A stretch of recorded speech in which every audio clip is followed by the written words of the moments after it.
Ladies and gentlemen, welcome to BSV TV. I'm your host Satoshi, and on this show we'll be defending the one and only, truly genuine Bitcoin. The Bitcoin that Satoshi Nakamoto designed in his white paper as a peer-to-peer electronic cash system for the world. Let's get the disclaimers out of the way. So all the statements that you hear on this show are opinion and must only ever be taken as opinion. They are never to be taken as any form of advice, family, financial, sexual or otherwise. And on that note, let's sit back, relax, have some fun and enjoy the show. Get paid for your content in Bitcoin and set your own fee on Streamanity.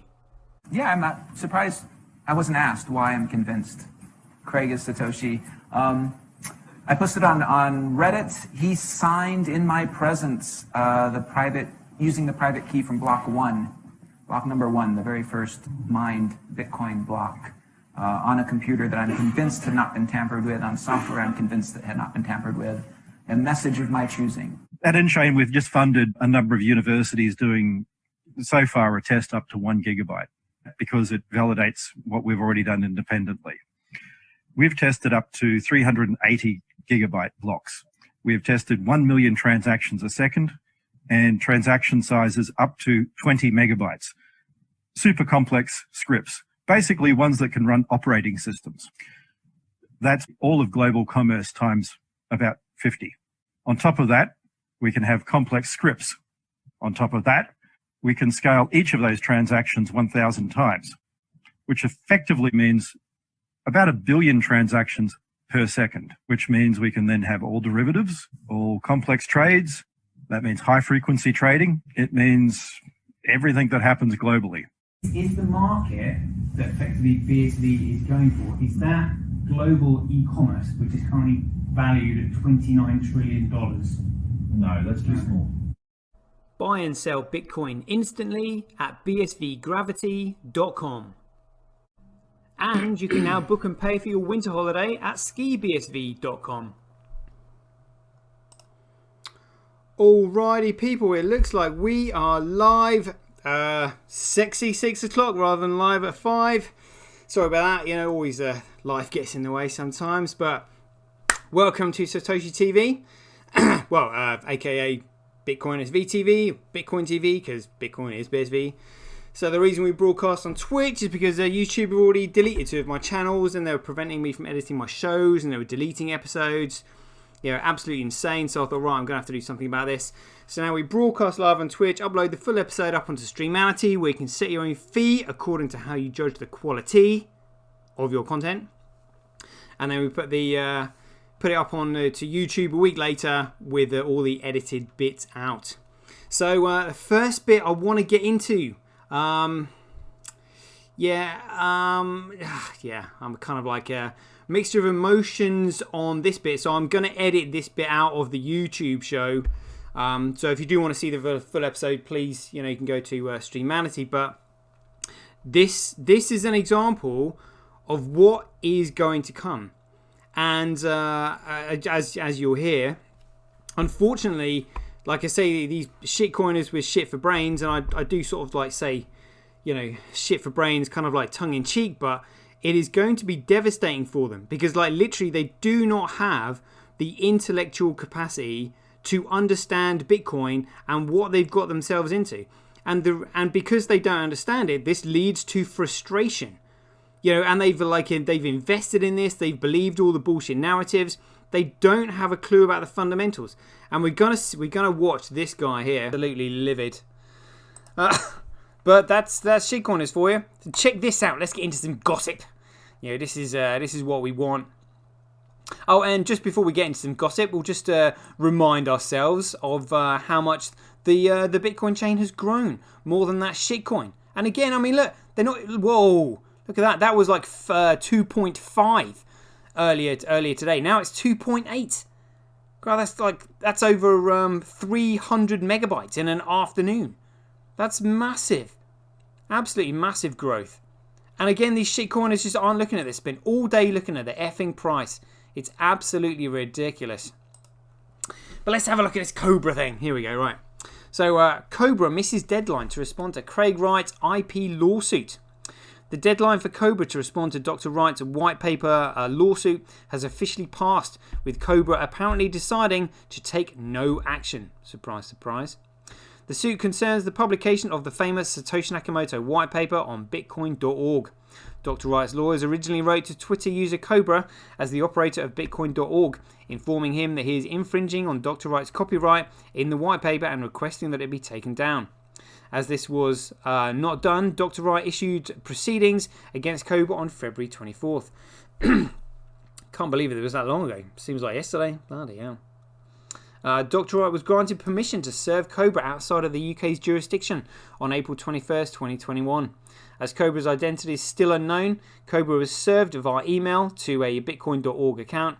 Cobra was served on April 26th and was given 22 days to respond to the claim, but as responding to the lawsuit would entail Cobra revealing his identity, there was some question about whether Cobra would respond at all. Cobra confirmed on his Twitter that he intends not to respond and is all but conceding the case. So yeah, somebody said, has Cobra met the deadline? No, don't. Little pump and dump here said, sure and I will, but did you not show up to court to preserve your anonymity? What was the reason? No, I didn't show up because defending against nonsense is a waste of time. Aren't you happy? You finally got a win. You should all be celebrating, but instead you seem annoyed. Again, this just goes on. Butters here had said, so what's this going to mean for BSV, Cal? And Cobra had said, the court will decide that CSW is Satoshi, so it will mean a lot for you guys, I suppose. Craig can also get the UK ISP to block access to Bitcoin.org because he will get an injunction. This will block all UK traffic to the site. It needs to be blocked Americans. It needs to be blocked to the world, really. And Calvin said, you will go down in history as doing your small part to expose the crimes of the small blockers and their banking overlords by taking a knee here, Cobby. Libertarians everywhere will salute you. And this, I mean, Kobe had said it, Calvin, I am literally an anarchist. I don't give a shit about some stupid court in the UK. So that basically should say, I am literally an absolute effing douchebag. And I couldn't give a monkeys about respect for the law. Wherever I am. Absolutely insane. Makes me think he's just like a prepubescent teenager or still at college or something like that. Unbelievable. Cobra and Bitcoin.org are among the 5 parties who have been targeted by Dr. Wright for copyright infringement over their hosting of the white paper. Dr. Wright has maintained that the actions are not to prevent access to the white paper. Indeed, the paper remains freely available, including on Dr. Wright's website. Rather, he says they were launched in an attempt to prevent companies using the white paper, his intellectual property, to promote products unrelated to the Bitcoin it describes. Yeah, absolutely. And again, but you know, as I said before, shitcoin is shit for brains, unfortunately. You know, honestly, what can you do? You know? There's another one from Tether. Tether reaches new lows in quest to avoid being audited. Alright, let's see this then. This should be quite funny. Never forget that Tether used to tell you that it was 100% backed by US currency. And it was only after an investigation by the New York Attorney General forced its hand that it ever admitted that that this wasn't the case. With that in mind, last week Tether apparently released the first of its AG-mandated reserves reports to the world. This is required by Tether's settlement with the New York Attorney General. The company must submit one each quarter for the next 2 years. I'd say apparently because what Tether actually released is a one-page document containing 2 pie charts, one which showed the makeup of Tether's reserves being 74.85% cash and cash equivalents, and another which further breaks down what cash and cash equivalent means. The breakdown is provided without context and without any notes as to how the figures were calculated, as you might expect from something prepared by a third-party accountant. There's also nothing explicit to say that this is what Tether submitted to the Attorney General as part of his settlement. As presented, the numbers tell us virtually nothing concrete about the actual breakdown of Tether's reserves. With that in mind, what is Tether trying to tell us with these figures? The 75.85% figure is in line with the 74% given by Tether's General Counsel, Stuart Hoegner, in his affidavit to the New York Attorney General's office. However, the breakdown of cash and cash equivalents represents another surreptitious walk back of representations previously made by the company. Only 3.87% of this category is constituted by cash, meaning cash accounts for merely 2.94% of Tether's entire reserves. It's an absolute joke. Look at this. Look at this. So we've got commercial paper, whatever that is, fiduciary deposits, cash, reserves, repo notes, treasury. I mean, they're just making shit up. It's literally, they've tried to pad it out. You know, there'll be all sorts of, creative accountancy shit going on behind the scenes trying to make this up. Honestly, it's outrageous. This is a far cry from the days when Tether was trying to convince us that every Tether in circulation was backed by a matching US dollar. The other items listed in the breakdown, such as 65% worth of commercial paper, are next to meaningless in this context. What little there is to speculate about isn't encouraging. Had Tether released a third-party audit of its reserves, as critics have consistently asked for, we would be able to tell from disclosures made in the report and the accounting standards used exactly what these items constitute. As this is no more than two barely anointed pie charts, we cannot guess. There is so much room for interpretation within a phrase like commercial paper that without a definition, it's meaningless. So while the statement Tether is 100% backed may be trivially true in that Tether issues USDT and also holds assets of some kind, this is not what Tether means when it calls itself a stable coin. When a digital asset holds itself out as a stable coin, what matters is exactly what that coin is being backed by. If that backing only amounts to less than 4% cash, with the rest of the backing still practically unknowable, in what sense can Tether even be considered stable? Yeah, it's absolutely insane. And these shitcoiners still use it. Yeah, I mean, can you imagine? I mean, this is one of the reasons why all the exchanges had to collude together to shut down, because they would have absolutely run out of Tether reserves or people cashing into Tether. Shitcoiners literally do not give a shit. They've got no understanding of this. You know, it's just like they believe what they're told and they believe this absolute hogwash. You know, it's like pigs might fly. Oh, pigs might fly. Great. Well, you know more than me. Pigs must fly then. Yeah, it's crazy. It appears that the only purpose this publication and Tether's prior attempts to transparency is meant to serve is providing Tether's uncritical supporters a headline from which to argue on Twitter, distracting from the truth that we still know almost nothing about Tether's reserves. Tether knows what it's doing. General Counsel Stuart Hoegner has become the de facto spokesperson for Tether, particularly when the question of its backing is concerned. In one way, this makes sense. As their General Counsel, it's only natural that Hoegner would take point in conversations with regulators and law enforcement.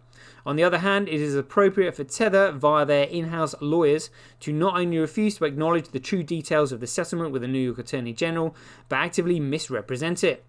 Almost every representation Tether has made as to its reserves has been misleading, if not an outright lie, and that includes those which have come directly from Hoegner. Hoegner's public statements on Tether follow a clear pattern, where whenever the company is backed into a corner, or when skepticism as to Tether backing reaches a peak, Hoegner will pop up on a podcast to release a statement assuring everyone that everything is okay, and that any implication that Tether is being dishonest is nothing but FUD. He'll do this even when publicly available evidence directly contradicts his assurances. Honestly, it's absolutely outrageous. Well, we know what's going on here. Basically, don't need to go through all of it. But I mean, it's just for an intelligent person, this is just absolutely laughable. Like absolutely laughable. I literally sometimes have to hang my head in shame. Let's see what I feel. I saw something else that I thought was worth looking at. Quite like this interview here from Bitstocks. So they said, introducing Satoshi Nakamoto, Craig Wright joins Bitstocks podcast. I have to say, Craig was on absolute top form, in that podcast. I've never seen him so chilled out, relaxed, smiling, laughing, joking. It was brilliant. And to me, that fills me with confidence, like seeing him like that. Do you think he'll give a monkeys that the price has gone down? No. because it doesn't mean anything. And the price is in dollars. What matters is how many Bitcoin have you got and how many Bitcoin can you buy. That's it. Dollars literally are printed on a printing press. They have no fundamental value behind them whatsoever, but it's just what the world uses at the moment. So that's the only way they can measure Bitcoin. But you just simply need to accumulate as many Bitcoin as you can. You know, that's really it. Check this one out. So BTC Taproot plan stumbles as miners fail to show support. Who holds the power? I mean, again, you know, all this Taproot shit that Edward Snowden was going on about the other day. We all know it's all skullduggery, you know, and you know, obviously, what was that? I saw something else about the pizzas. You know, literally, you know, they're selling pizzas, you know, and you have to use either Amex, Visa, MasterCard, or you know whatever else. It's just like you're just buying a pizza. That's all you're doing. You're just simply buying a pizza. It's nothing like Laszlo Hanyek, who you know, made the first commercial purchase with Bitcoin, you know, for a pizza. Everyone's celebrating that. Now these BTCs are so stupid, they're just simply back to the old ways. Oh yeah, well we're just using our credit cards to buy pizzas. What is so special about that? There is nothing significant about it. It's an absolute joke. I honestly have trouble believing that people can actually be that stupid, but you know, experience has taught me that they are. I have to deal with that in my own way. I mean, this is why I block loads of people, because like, I do not want these people in my life polluting it. You know, I love the quality that I surround myself with, and the quality in BSV is just absolutely phenomenal right now, literally phenomenal. Yeah, let's just. I mean, this is literally what it's like. You know, BSVs are just like, yeah, and price means nothing, because it's literally the last thing to move, so therefore it is the least of all that matters. You know, it will just simply come with time. What happens in between that time, there's going to be loads of shenanigans. Yeah, like, so what? So here we go, back to Taproot. An article by John Southers. Good stuff. BTC Taproot plans stumble as miners fail to show support. Who holds the power? BTC supporters have been disappointed recently at the lack of miner enthusiasm for Taproot proposal. With just 2 weeks to go in a signalling period where miners show support for the change in the blocks they mine, only around 62% are in favour, well short of the 90% needed to implement it. The reaction to this is yet another example of an important change to BTC rules being forced upon miners by a small group of centralized protocol developers, thus demonstrating the advantage of a system where protocol rules don't change and miners are free to set their own limits. Bitcoin, as in BSV, matches the original Bitcoin protocol, well it should do because it's Bitcoin, rule set by Satoshi Nakamoto when he released the software in 2009. It has removed limits on transaction block sizes and transaction types, allowing the miners to set their own limits depending on who they wish to serve. The Bitcoin protocol in BSV is set in stone, again that's like conceptually, meaning its rules cannot be changed. Developers do not have the power to alter its fundamental workings, with processors, aka miners, have more flexibility to decide for themselves what functions they want to perform. This is important because when a small cabal of developers hold the keys to a protocol that could form the basis of the world's digital economy, it consolidates a lot of power in their hands. Bitcoin developers are talented, but they are also humans and individuals, meaning they are susceptible to all the same influences and coercions as a normal person. Anyone can be a BTC developer, but again, BTC developers don't develop because they don't do anything, because BTC doesn't do anything. Goes the common refrain, but there are many gatekeepers along the way who has access to the GitHub repository. It's a bit like saying anyone can become an elected representative and change the system, which is far easier than done, and the reality for anyone who attempts it is quite different. Handing more freedom to processors/miners is actually more decentralized than giving all the power to a group of developers small enough to literally sit at a table together. This is a key difference between the way BTC and BSV function, and it is a critical one for the industry. But again, I mean, maybe John doesn't realize this either. There is a big difference between controlling a network and maintaining a neutral network. That is what, Craig and Calvin and BSV is. BSV is the world's only neutral network. A public network protected by patents.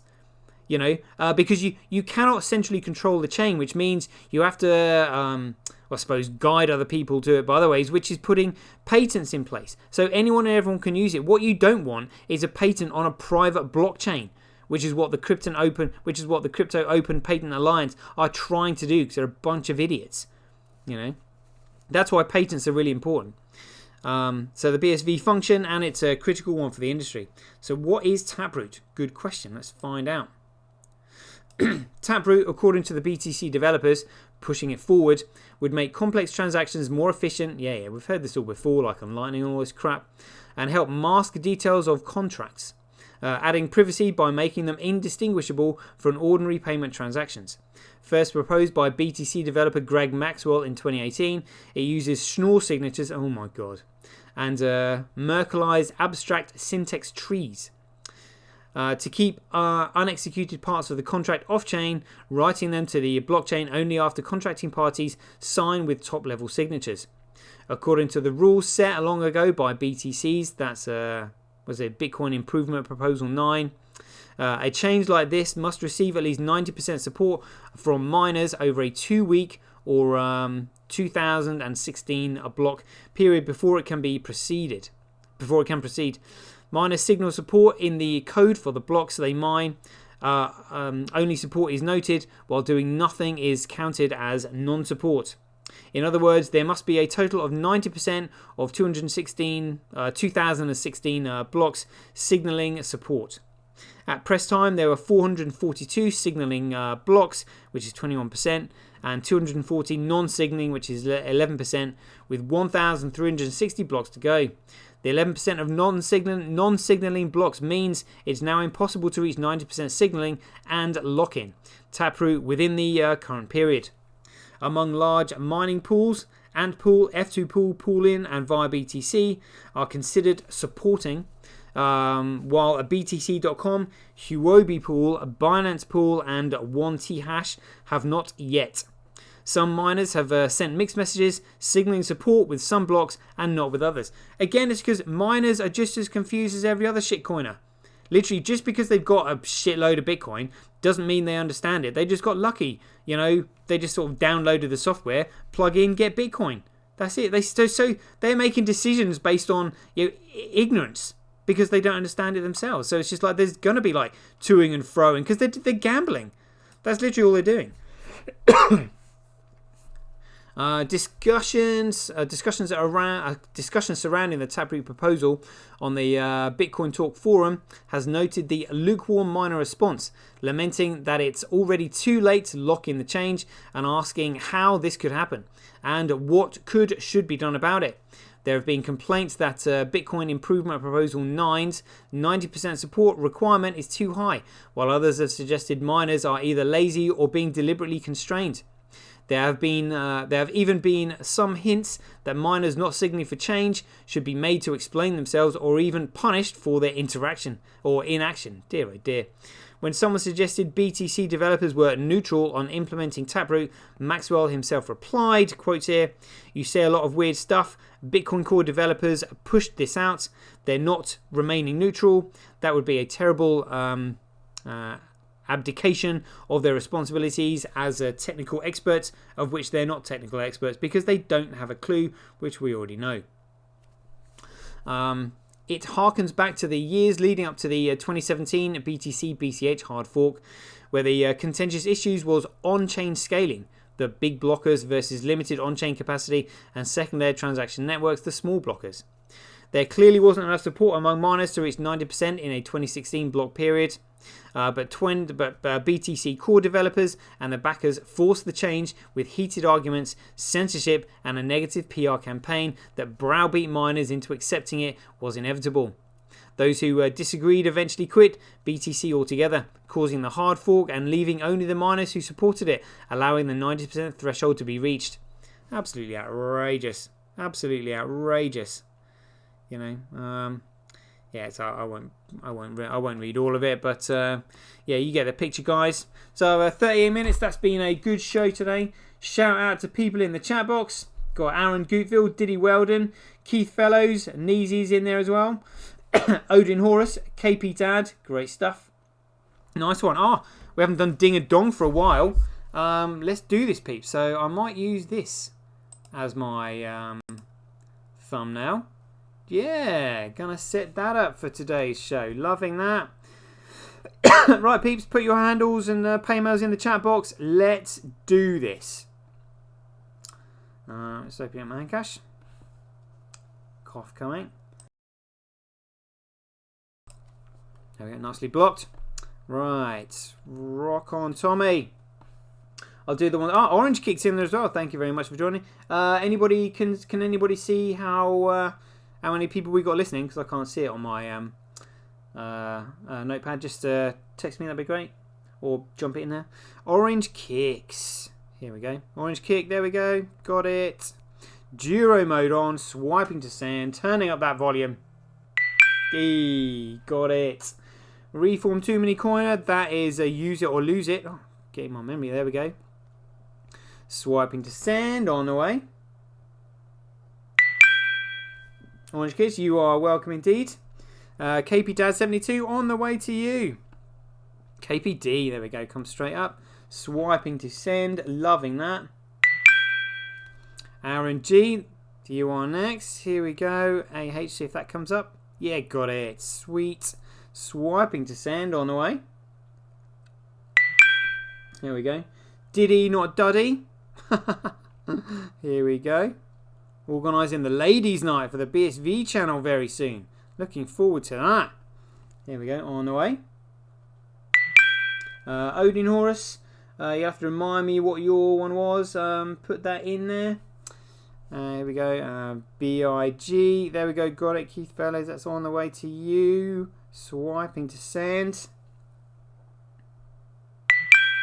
There we go. And, Neezy, of course. Neezy is next. Swiping to send on the way. There we go. I think that's everybody. Yeah, just Odin need your ones in there. Thanks very much. Yeah, Aaron Goodfield saying, by the way, D drive transactions don't show up on what's on what's on chain. Yeah, you know, there's stealth drive, you know, which makes me think somebody's being very secretive about it.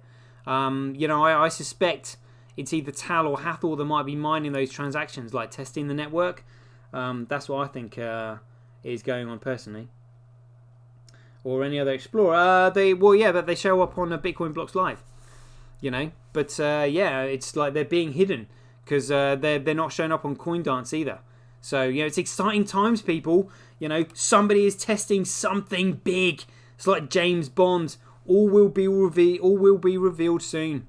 So anyway, yeah, I hope you enjoyed this show. And as ever, be aware, take care, stay safe out there. Joy given. Let's do it all again tomorrow. Rock and roll. Catch you then.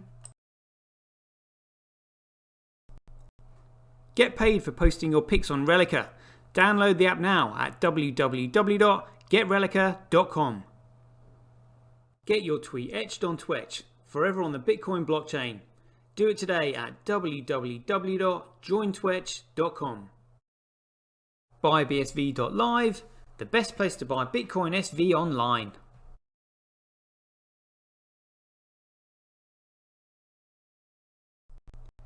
Support independent content creators on micropayment platforms such as Streamanity, Twitch and Relica.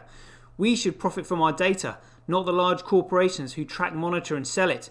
If you enjoy the Bitcoin content that I produce, please support me by heading over to www.satoshi.tv, where you can keep up to date with all the latest news, gossip and content as it's created. Thanks very much.